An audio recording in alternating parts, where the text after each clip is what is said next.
Doctor Gonzalo Corbera, director del Instituto Mexicano de Otología y Neurootología. Neurotología, pues. El limón. El mero petatero de ese instituto. Otología tiene que ver con el oído. Exacto. ¿De acuerdo? De acuerdo. Y Francisco García, que tú eres paciente de implante coclear. Correcto. Francisco, ¿cómo perdiste la audición o naciste sin la audición? ¿Cómo fue tu caso? En mi caso, yo nací con audición normal y toda mi infancia, hasta los 30 años. A partir de los 30 años empecé a notar la pérdida auditiva y fue gradual. 8 años, 10 años, 43 años que hoy tengo, 13 años hasta llegar a perder la audición del lado derecho, o sea, un nivel severo, y el izquierdo muy poco la audición residual. ¿Y sabemos por qué? Es herencia genética de mis papás, porque ambos tienen problemas auditivos. Ambos tuvieron problemas auditivos. Entonces se desarrolló justamente a los 30 años. Fue el detonante. Yo nunca había escuchado, ahorita nos explicas, doctor. ¿Y llegaste con el doctor Corbera y él te puso el trasplante coclear? Sí, correcto. Fue una pérdida gradual. Llegué con el doctor a la fundación. Y pues bueno, afortunadamente tuvimos una solución con el doctor Corbera, con la recomendación de él. ¿Cómo es un implante coclear? Desde tus palabras, como testimonio, ¿qué es? Volver a escuchar. Primeramente es un proceso de aceptar que te van a intervenir, pero es una solución a tu problema. Y es una opción maravillosa para volver a escuchar, ¿no? ¿Dónde te abren? ¿Qué te meten? ¿Cómo es? Es una pequeña sonda que va enredado en tu cóclea, en el hueso coclear, y que al final de cuentas tienes una plaquita dentro del cráneo, abajo, subcutáneo. Y a través de un aparato externo vuelves a escuchar como si pudieras un auxiliar auditivo normal, que es el más común con la gente que conoce. Y esto te permite tener un electroimán que te permite volver a escuchar las frecuencias. Y eso es con lo que vives de aquí en adelante, ¿no? Pero a ver, ¿quieres decir que tú escuchas a través del cerebro? A través de las ondas electromagnéticas que generan al cerebro. Es correcto. Órale. Eso es un gran... ¿Todos? Todos escuchamos con el caray, cerebro. pues esa es una noticia para mí porque no sabíamos cómo escuchábamos con el cerebro. Es que realmente sí. O sea, el oído lo que hace es convertir la vibración del sonido, que es vibración del aire que nos rodea, convertirlo en impulsos eléctricos que viajan al cerebro. Pero es el cerebro el que te permite entender lo que estás escuchando. Y eso, el implante lo que hace es, el oído natural ya no está funcionando. Entonces es el implante el que hace esa conversión de vibración a impulsos eléctricos, los transmite al nervio y deja que tu cerebro escuche. Pero a ver, doctor Gonzalo Corbera, ahorita regreso contigo, Francisco, porque tengo muchas preguntas. A ver, Gonzalo, ¿cuántos años llevas en esto y cómo surgen los implantes cocleares? Porque es la segunda vez que yo me enfrento a un testimonio. Esa placa que está en el cerebro, si nos puedes explicar, ¿quién descubre esto? Bueno, yo ya tengo 35 años en esto. Ah, caray. O sea, soy de los primeros en el mundo que empezaron a trabajar. Mexicano. Y realmente lo que primero me llamó la atención fue la parte tecnológica, porque estaba yo terminando la carrera de medicina y me interesó la fisiología de la audición y también me interesaban las computadoras. Entonces, esto es una computadora que sustituye el oído. Entonces, es la primera computadora que puede sustituir un órgano humano. Y sí, pues ya, digo, 35 años realmente es básicamente lo que lleva el implante en el planeta, pero... O sea, ¿tú descubriste parte de esto? No, yo me integré, digamos, a equipos que estaban trabajando en esto, ¿no? O sea, soy de los que empezaron desde el principio a ver que esto era algo que podía suceder. Yo me acuerdo cómo me criticaban de que no, que era ciencia ficción y que era puro cuento y de charlatán no me bajaban, ¿no? Pero, y así pasaba en muchos lugares del mundo. Eran pocos centros, pero había varios. O sea, realmente esto empieza desde los 50 más o menos a empezarse a desarrollar. ¿Qué está pasando en los 50 para poder desarrollar esto? Pues vas desarrollando la idea del conocimiento de cómo funciona el oído, el saber que lo que hace el oído es convertir la vibración mecánica en impulsos eléctricos, y pues ya sabes que hay electricidad y dices, bueno, y si a lo mejor lo podemos replicar con una máquina, y se empiezan a hacer estudios, y primero se empezó con experimentos en voluntarios, después surge el implante de un solo electrodo que te permitía pues escuchar sonido pero no entender, y de ahí van avanzando las cosas. ¿Hay casos donde no se logra? Hay casos donde no se logra, pero hay casos donde ni siquiera tratamos. Hay casos que sabemos que no son candidatos al implante coclear. O sea, A ver, este es un buen tema, porque me parece, yo me acuerdo de alguien a quien le mando un saludo, que no escucha del lado izquierdo, Okay. pero no había remedio. ¿En qué casos hay remedio y en qué casos no? Mira, justo eso, antes hubiéramos dicho que para eso no había remedio, ahorita sí consideramos un implante coclear para esas personas, porque ya además, conforme han pasado los años, y esto vamos poco a poco, porque no queremos ni ofrecer algo que no vaya a hacer ni causar daño, pero ahora ya sabemos que gente que pierde un oído, si le pones un implante en el otro, su cerebro sí logra ¿Cómo? interpretar las dos señales diferentes. ¿En serio? Sí. ¿Por los dos lados? Sí, o sea, un lado con audición natural y el otro con un implante, y sí se puede. Hay que platicar, ver bien el caso, ver si es posible, no es inmediato, tiene sus asegúnes, pero sí lo estamos haciendo ya. Con este rollo del mareo, del vértigo que tuve, fui a visitar al doctor Gonzalo Corbera en una urgencia, porque de verdad me sentía muy mal. Tiene él un aparato impresionante que te sientan en una silla, te ponen unos gogles y pues te miden el tema del vértigo. Es un aparato que yo jamás hubiera pensado que existiera. Eres el mero petatero también para estas cosas, ¿no? Ahora, cuando llego a la sala de espera, híjole, me dieron unas ganas de llorar. No se imaginan la cantidad de recaditos, dibujos, testimonios como el tuyo, Francisco, que hay en esa pared de gente que le agradece a Gonzalo Corbera, a este doctor que está a mi lado izquierdo, volver a escuchar. Me pareció conmovedor que en la sala de espera, ¿qué tal eso, Francisco? Era impresionante. Tengas esos papelitos de gracias por devolverle el escucha a mi hermano, gracias porque volví a oír a mi mamá. No. Miren, se me paran los pelos de punta de lo que se lee en esa pared. Sí, se vive, lo que lo ha vivido es impresionante, porque de repente te enfrentas a una limitante que llega en tu vida y vuelve a haber una esperanza, una visión que te puedan apoyar, y que vuelves a volver a escuchar, y es impresionante para tu vida. Indescriptible, la verdad. ¿Se cumplieron tus expectativas de la cirugía? Hasta la superaron, Fernanda. Estuvo ¿Qué impresionante. pensabas antes de, Francisco? Y, Voy a oír tantito, un hilito. al principio de que este proceso de perder la audición, llega un punto en que te tienes que enfrentar al voy a llegar a no volver a escuchar en mi vida. Entonces es como persona tienes que aceptarlo, y de repente es impresionante estoy limitado, me estoy aislando, hacia dónde voy a ir, ¿no? ¿Qué va a pasar con mi vida profesional, personal, hacia dónde voy? Y bueno, encontrarse el camino, que puede haber opciones más allá de un proceso que estás enfrentando, ¿no? Cuando despiertas de la anestesia, Francisco, ¿en ese instante escuchas o empiezas poco a poco a... ¿Cómo describirías esos sonidos al principio? Pues Una vez que te opera el doctor, pasas por un proceso de que tu cuerpo tiene que asimilar la sonda que llevas dentro. Entonces son 15 días que yo no escuché nada. Pasé 15 días sin sonido, y a los 15 días me activaron los aparatos externos para poder hacer el electroimán. Y es impresionante volver a escuchar nuevamente con ese oído. Exactamente cuando me activaron, mi cuerpo ya los había asimilado correctamente, y pude volver a escuchar, no de manera correcta, de una manera con una voz un poco metalizada, Y hoy día ya escucho completamente bien, con algunas variaciones, pero identifico las voces, identifico los tonos, la música, vuelvo a escucharlo como al 90%, 95% de como yo escuchaba antes.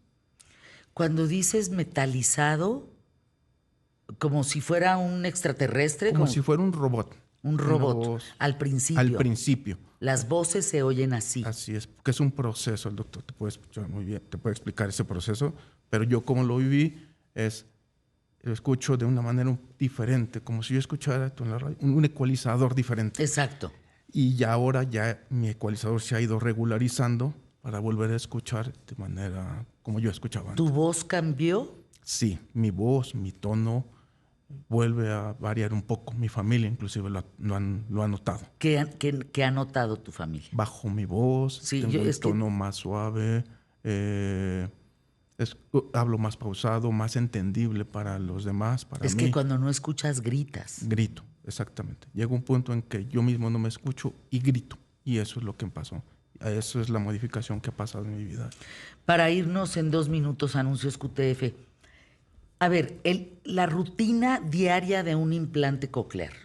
O sea, tú te duermes como te veo y tú te levantas como te veo.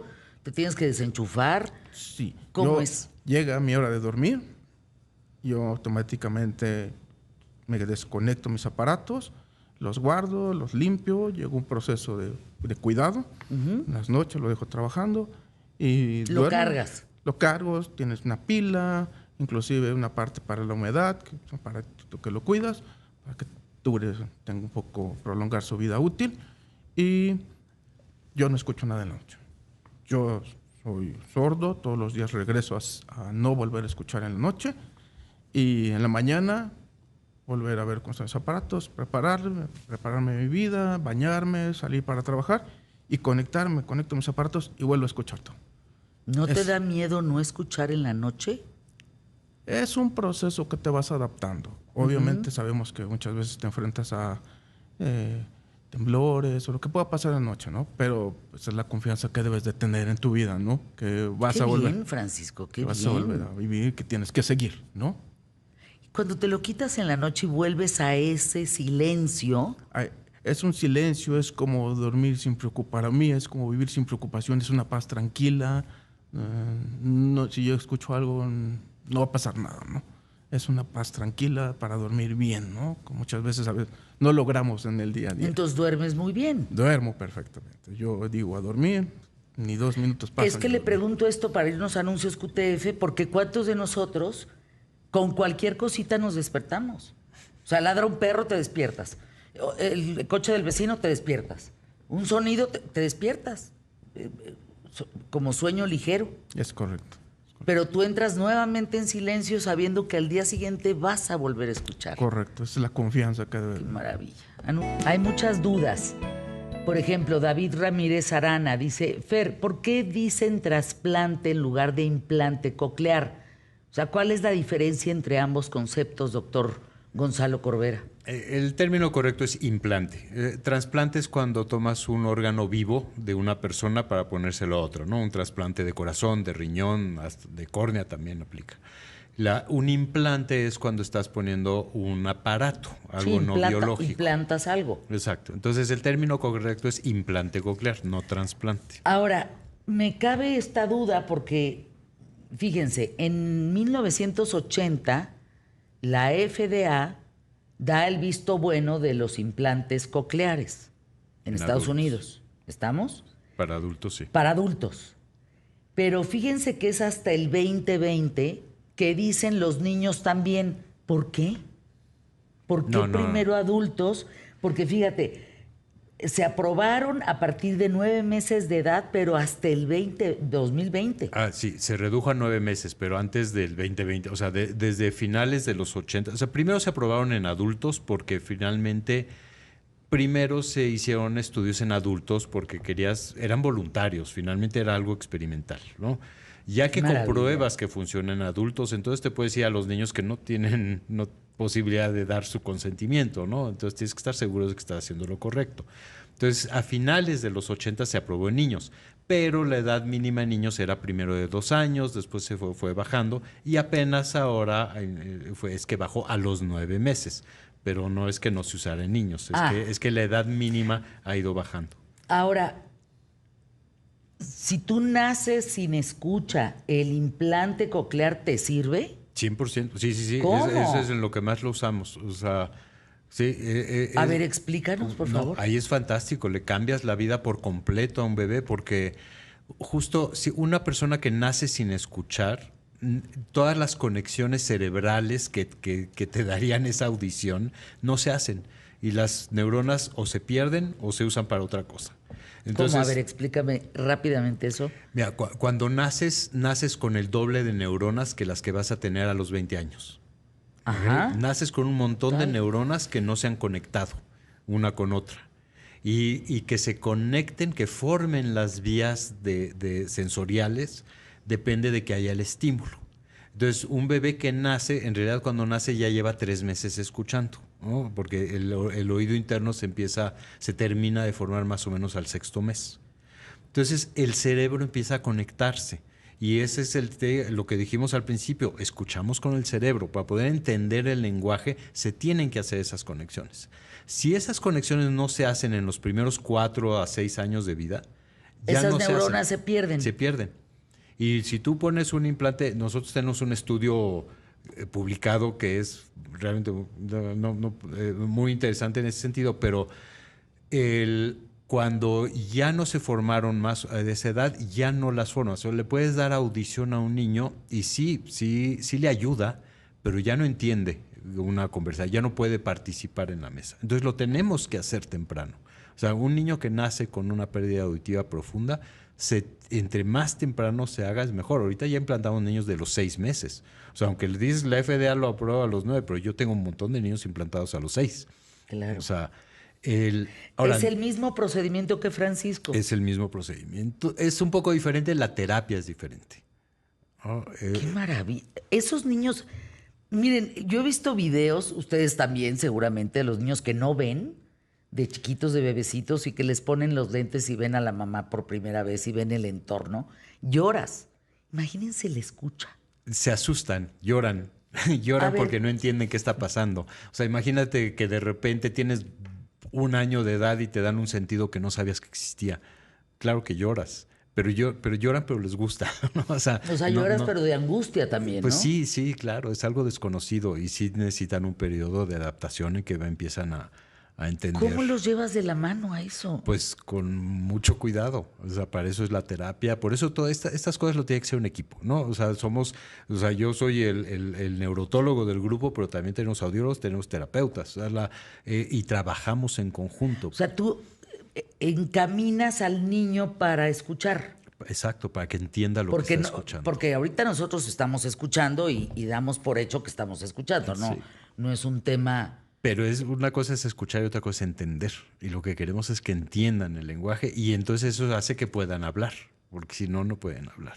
Por eso le pregunté a Francisco que si cambiaba la voz con el tema. ¿Me podrías explicar a los que estamos aquí reunidos contigo qué onda con la voz y la escucha? El que no oye no puede hablar. ¿El sordomudo? Lo que se llamaba sordomudo, que es un término en realidad incorrecto. ¿Por qué? Porque no es que no puedan hablar, su laringe está bien, su aparato para formar voz está bien. Lo que pasa es que no saben cómo hablar. O sea, para poder, realmente aprendes a hablar escuchando e imitando. Y si no puedes escuchar e imitar, no aprendes a hablar. Y tu voz, si tú ves la voz de un bebé que no fue implantado, que no tuvo, su voz es incomprensible, porque no tienen esa retroalimentación.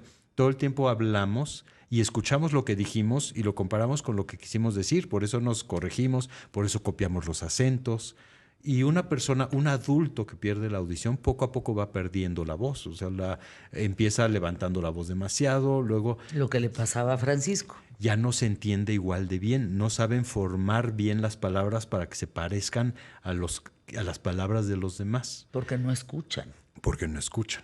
Y cuando devuelves la audición, otra vez la voz se empieza a modular mejor, empiezas a formar mejor tus palabras. Y eso es mucho más dramático en los bebés.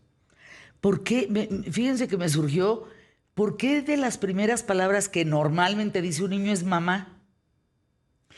Pues un poco porque es fácil, ¿no? Pero pues porque la madre es la madre, ¿no? Mamá. De las primeras signos de lenguaje que buscamos para saber si un bebé a lo mejor escucha o no, es si sonríe cuando oye la voz de la mamá. Antes de poder decir mamá, al mes de edad, ya cuando oye la voz de su mamá sonríe.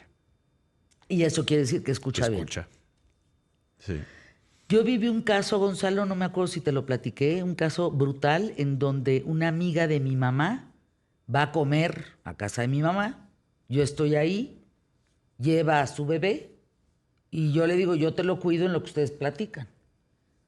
Y al minuto de estar con el bebé me di cuenta que estaba sordo, que no escuchaba nada porque yo le hablaba y buscaba mis ojos pero si yo le hablaba por atrás o de lado, el bebé no accionaba ninguna respuesta. ¿Por qué hay la negación contra darte cuenta que el otro no escucha, que el bebé no escucha, que la tía no escucha, que la mamá no escucha? ¿Por qué hay esa negación cuando se puede atender de manera pronta e importante como tú lo haces? Pues por parte de los padres es miedo. Pero una vez una alumna mía hizo su tesis de eso. Ella decía, quería ver por qué los papás negaban y eso retrasaba la atención. Y yo le dije, no es tanto que los papás lo nieguen. En esa época, porque hace mucho de esa tesis, eran los médicos los que no estaban informados. Y entonces se retrasaba el diagnóstico. Wow. Y esa tesis encontramos que el problema era el médico, el pediatra, el neonatólogo, los que estaban frenando el tratamiento de la pérdida auditiva. Ha cambiado mucho esto, te juro, hace 20 años y ahorita ya no es lo mismo. Pero era ¿Qué? más... No sabían. No sabían. A ver si un día hablamos del APGAR, ¿no? De esta prueba que se les hace a los niños. Cuando yo vi que se le hicieron a mis hijos, dije, no, sí venimos del chango. O sea, sí venimos se cuelga como chango, agarra como chango. O sea, sí, tenemos como... Es impactante ver cómo se aplica esa prueba. Me parece interesantísimo. Pero tienes razón, ¿cómo le hacemos con la escucha? Sí, te digo, necesitas Y hasta escuchar el para ver, poder ¿no? hablar. Exacto. Sí.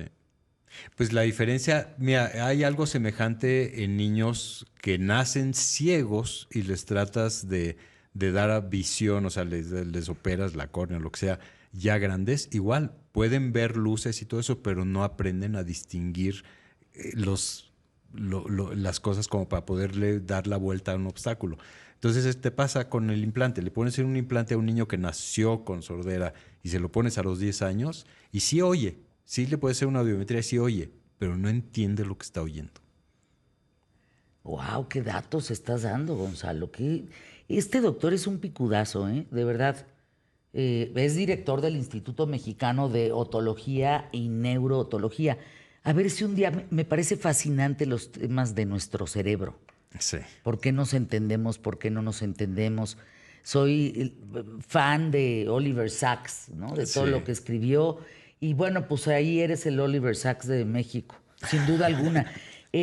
Tus datos, doctor, ¿dónde podemos encontrarte en caso de querer recurrir a ti a ver cómo estamos? Si oímos bien, si necesitamos el implante. La verdad es que esto es una ventana a la salud y a la escucha que existe en México. Pues mira, estoy en la clínica Lomas Altas, en la Ciudad de México. El teléfono es 55 50 81 8100 o 55 50 81 82 49. Y si mandan un WhatsApp a cualquiera de esos dos teléfonos, les contesta con más información de cómo poder hacer una cita. No, es una joya. 55 50 81 8100. Implante coclear porque esto es asombroso. Y vuelvo a lo mismo, como lo dije ayer con la doctora Chagoya. Aquí está el doctor de los implantes cocleares, que es una eminencia. Aquí lo tenemos, es mexicano. Vamos, pues seremos el primer programa que escuches con audios inmersos en el contenido hechos por inteligencia artificial. Y como debe de ser, cuando se trata de inteligencia artificial, se le pone el sello que dice esto es inteligencia artificial. Así tiene que ser. Así tiene que ser en una noticia, así tiene que ser con un audio. Entonces, cuando tú escuches esto es producto de la inteligencia artificial para qué tal Fernanda, y oigas un audio, sabes que estás inmerso ya en la inteligencia artificial, también auditivamente, como hoy se hace en este teléfono. Esto lo trabajó Roberto Barajas ayer en una aplicación y eso es lo que resultó. A la aplicación le dio 3, 4 ideas de qué es qué tal Fernanda y la aplicación cantó esto. Así, que acabas de escuchar. Entonces, bienvenida. A partir de hoy, 5 de diciembre del año 2024, bienvenida a la inteligencia artificial auditiva a este espacio. ¿Qué te parece?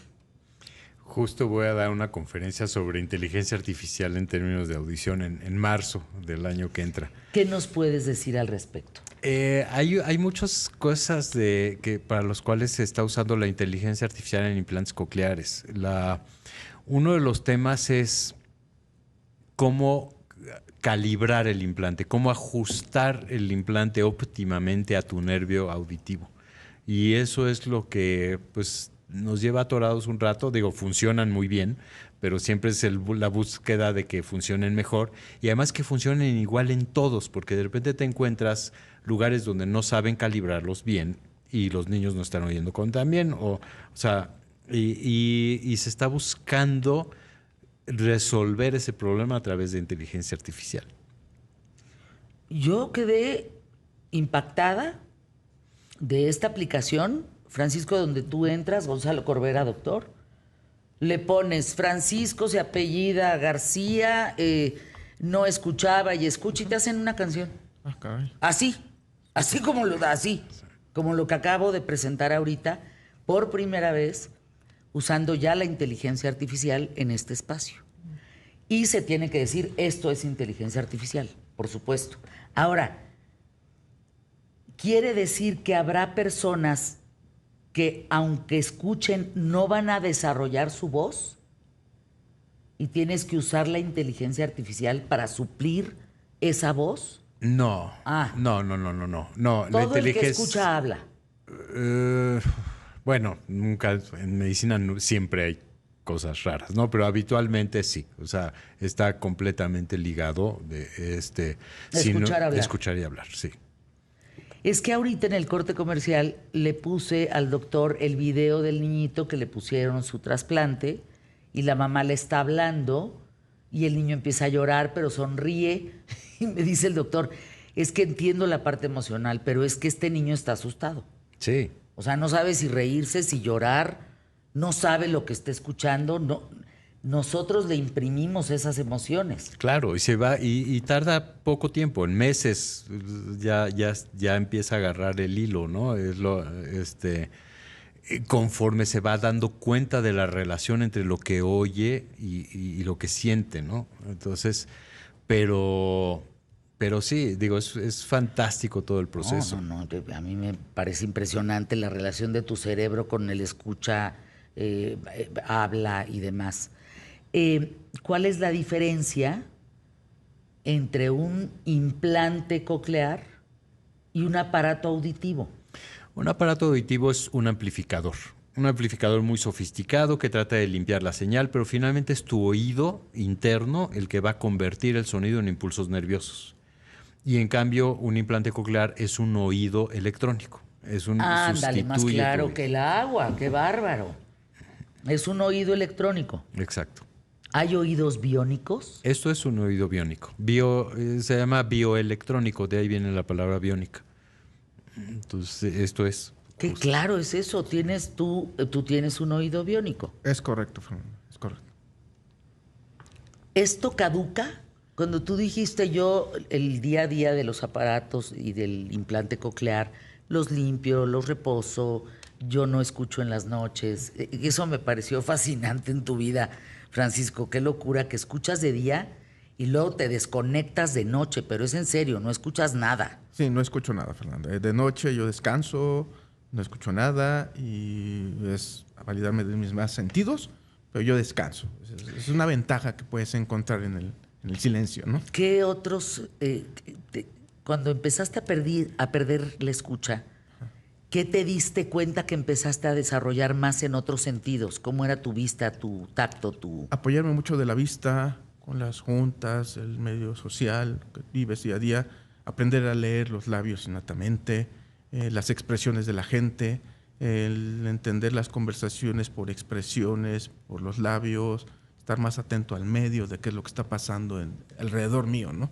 Y no confiarme en un oído, que es un sentido que tenemos todos naturalmente, pero eso lo puedes sustituir, ¿no? O por lo menos apoyarte en los demás sentidos que tienes. Cuando conoces a una persona, ¿el oído te distrae? No. ¿No? No. O sea, quiero decir, si no escuchas, ves cosas en esa persona que a lo mejor antes no veías. Sí, te vuelves más analítico. ¿Verdad? Te vuelves a desarrollar la vista, cómo viste, cómo se comporta. Eso es lo que empieza a desarrollar. Y eso te ayuda pues, en el medio social, en el medio profesional, en todos los sentidos, inclusive familiar. Conoces a las personas. De primer impacto puedes decir, puede ser que sea de esta manera. Y poco a poco vas entendiendo que sí lo desarrollas esa forma de Qué analizar. chistoso. Doctor, si solo das consulta en Ciudad de México. Bueno, ocasionalmente voy a otros lados, a Guadalajara con cierta frecuencia, pero realmente son cosas esporádicas, no rutinariamente, cuando me piden. ¿Cuál ha sido el caso, doctor, que más dolor de cabeza te ha dado en tu carrera? Uy. Pues sí, es difícil decir cuál es. Siempre que tienes un caso en donde todo indicaba que todo tenía que salir perfecto y tú haces una cirugía y la cirugía sale perfecta y no está funcionando, Qué raro. te paras de cabeza. Y lo que pasa es que sí, de repente tenemos niños que pues resulta que pues sí, les diagnosticamos pérdida auditiva muy chiquitos y pudimos atacar, pero luego resulta conforme van creciendo que tienen otros problemas que no sabíamos y que no hubiéramos podido detectar, y entonces tenemos que ver cómo le hacemos para que logren el máximo beneficio. Luego hay cirugías dificilísimas en donde te puedes tardar horas y Abres por el cerebro, ¿verdad? No exactamente por el cerebro. ¿Es oído? Es el oído. Directo? El hueso del oído es una especie de pirámide. ¿Pero dónde abres? Detrás de la oreja. Ándale. Sí. O sea, levantas la oreja. Levantas la oreja. Quitas la oreja. Sí. Bueno, no la quitas. No, pero queda la claro, levantas. pero la Sí, levantas. Sí. Y ahí entras, ¿es una pirámide, dices? Es una pirámide normalmente semihueca. Uno de los problemas que puede haber es cuando no se desarrolla, ¿no? Pero estamos realmente trabajando en un área muy delicada porque por ahí pasa el nervio facial, vena yugular, la carótida. O sea, sí hay que tener mucho cuidado de lo que haces, pero nos da un espacio para poder trabajar y llegar a donde tenemos que llegar. Fíjate la pregunta del público. Acuérdate que estás frente al público más inteligente de la radio y la televisión en México. Cuando escucho, ¿las voces eran como se las imagina uno? En tu caso, Francisco, cuando llegaste a escuchar, ¿las voces eran como te las imaginabas? ¿O si se te quedaba la voz de determinada persona solamente? Era un efecto un poco chistoso, porque las voces en las que yo ya reconocía o tenía memoria auditiva, era más fácil identificarlas o recordar cómo sonaban. Las voces nuevas de gente del público, de la calle, las vas escuchando como en un solo sonido, Y poco a poco con la terapia te ayuda a identificar diferentes tonos, volver a escuchar música con diferentes tonos, y entonces ya después de un proceso, ahora sí ya escuchas los diferentes tonos y diferentes voces y las vas identificando. Y obviamente es que volver a aprender en tu cerebro a escuchar, volver a entender, volver a decirle esto que habías conocido antes o que vas conociendo suena de esta manera. Me quedé pensando, doctor, ya no nos va a dar tiempo, pero ¿cuál es la diferencia, dirías, entre sonido y ruido? Bueno, esa es técnica.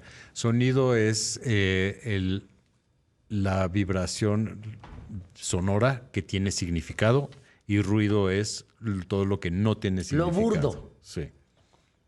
Es que creo que oímos mucho ruido. Hay mucho todo ruido. el tiempo, pero no, ¿verdad? Sí. No nos damos cuenta. Bueno, una parte importantísima de la vía auditiva central, de la parte del cerebro que procesa el sonido, es decidir qué de todo lo que oye pasa a la percepción y cuál se desecha porque es ruido. Gracias, doctor. Tienes que regresar, por favor. Gracias, el doctor Gonzalo Corbera. Su teléfono 5550 81 81 00. El mero petatero de implante coclear en México, para el mundo. Aquí lo tenemos. Es que no, pura eminencia ha venido esta semana. Gracias, Francisco. Anuncios QTF. Gracias.